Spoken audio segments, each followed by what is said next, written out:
Ողջույն հարգելի հետևորդներ, ես Ստեփանավան քաղաքի բնակիչ Էրիկ Եղինյանն եմ։ Այս տեսանյութում ցանկանում եմ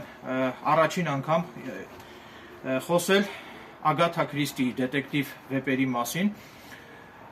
Խոսելու եմ նաև պարանորմալ երևույթների մասին, զարհուրելի սպանությունների մասին, որոնց մասին արծարծվում են այս գրքերում։ Ուրեմն սկսենք եւ ոչ ոք չմնաց գրքից։ Այս գիրքը բավականին հետաքրքիր եւ առեղծվածային գիրք է, ուրեմն մի խումբ անձինք, որոնց թվում է նաեւ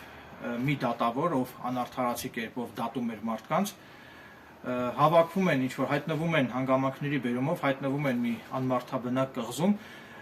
եւ առեղծվածային հանգամանքներում այդ 10 անձինք, ովքեր որ հայտնվել են այդ առեղծվածային կղզում, առեղծվածային հանգամանքներում այդ բոլոր 10 անձինք մահանում են։ Եվ գրքի բուն իմաստը այն է, որ յուրաքանչյուր անձ, լինի դա դատավոր թե շարքային քաղաքացի, պետք է պատասխան տա իր գործած արարքների համար, իր գործած չարագործությունների համար, քանի որ այս գրքում նկարագրվող այդ 10 անձինք, որոնցից մեկը, ինչպես արդեն նշեցի, նախկին դատավոր էր, իրենց խղճին ունեին բազմաթիվ մեղքեր եւ իրենց մահով հատուցեցին իրենց գործած մեղքերի համար։ Մյուս գիրքը, որին ցանկանում եմ անդրադառնալ, Մահ Նեղոսի վրա գիրքն է եւ Անվերջանալի գիշեր գիրքը։ Սրանք էլ հիմնականում վերաբերվում են հանուն փողի կատարված սպանություններին, ինչ որ մի տղա հանուն փողի ամուսնանում է, իր կյանքը կապում է բավականին հարուստ եւ նյութապես ապահովված կանանց հետ, այնուհետեւ սպանում է իր կանանց, սա բավականին ուսուցողական գրքեր են եւ նաեւ գիրքը հենց ընթերցանությունը ինքը զարգացնում է մարդու միտքը, գրքի շնորհիվ մարդը կարող է ինքնազարգանալ, զբաղվել ինքնազարգացմամբ ընթերցանության շնորհիվ, գրքի ընթերցանության շնորհիվ, այսինքն ինչ եմ ուզում ասել, խոսքս հիմա ուղղում եմ բոլոր այն դյուրահավատ եւ երիտասարդ աղջիկներին, որպեսզի տղաների ծուղակը չընկնեք, հորդորում եմ, որ հանդես բերեք, ցուցաբերեք ողջախոհություն, հատկապես նյութապես ապահովված կանանց է խոսքս վերաբերում, որ ցուցաբերեք, դրսևորեք առավելագույնս ողջախոհություն, այսպես ասած, շահամոլ եւ հաշվենկատ տղամարդկանց ծուղակը չընկնելու համար։ Նաև բոլորին կհորդորեի ընթերցել հոգեբան Մարկ Մենսոնի «Կանանց գրավեք ազնվությամբ» հոգեբանական բեսթսելերը, որը բավականին հետաքրքիր գիրք է, բնականաբար ես կարդացել եմ այդ գիրքը, այսինքն այդ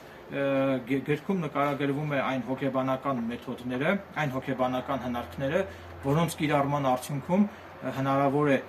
գրավել կանանց եւ առաջնայինը արդեն կանանց գրավելու մեջ առաջնային տեղ է գրավում ազնվությունը, այսինքն կանանց պետք է գրավել ազնվությամբ, այլ ոչ թե, չգիտեմ, տարբեր նենգամիտ հնարքներով կամ շողոքորթելով։ Այսքանը, շնորհակալություն ուշադրության համար։ Նաև երիտասարդներին, հատկապես աղջիկներին, հորդորում եմ անպայման ընթերցել այս բոլոր 3 գրքերը Մահ Նեղոսի վրա եւ ոչ ոք չմնաց եւ Անվերջանալի գիշեր։ Նաև նշեմ, որ Ագաթա Քրիստին իր այս վեպի շապիկի վերջին էջում նշել է, որ Անվերջանալի գիշեր վեպը իր կողմից գրված այդ դաժան սպանությունների վերաբերյալ ամենալավագույն վեպն է սա, ոչ թե լավագույններից մեկը, այլ ամենալավագույն վեպն է համարել Ագաթա Քրիստին, որի ճշմարտացիության մեջ ես համոզվեցի այս գիրքը ընթերցելուց հետո։ Բնականաբար ես բազմաթիվ դետեկտիվ գրականություններ եմ կարդացել, 1000-ից ավել, շատ ահասարսուր սպանությունների հետ կապված գրականություններ եմ կարդացել, դետեկտիվ գրականություններ եմ կարդացել, սակայն ինձ այդքան շատ ավելի այդքան չի տպավորել այդ գրքերը, ինչքան որ տպավորեց հենց այս Անվերջանալի գիշեր գիրքը, եւ վերջաբանը բավականին ողբերգական է, գրքի վերջաբանը բավականին տխուր է, քանի որ մի դաժան չարագործի ձեռքով զոհվում է, սպանվում է 21-ամյա մի գեղեցկուհի, որը բավականին հսկայական կարողությունների տեր մի աղջիկ էր, ով ժառանգություն էր ստացել, ինչևէ շատ փակագծերը չբացեմ, բավականին հետաքրքիր գիրք է եւ մեկ շնչով կարդացվում է։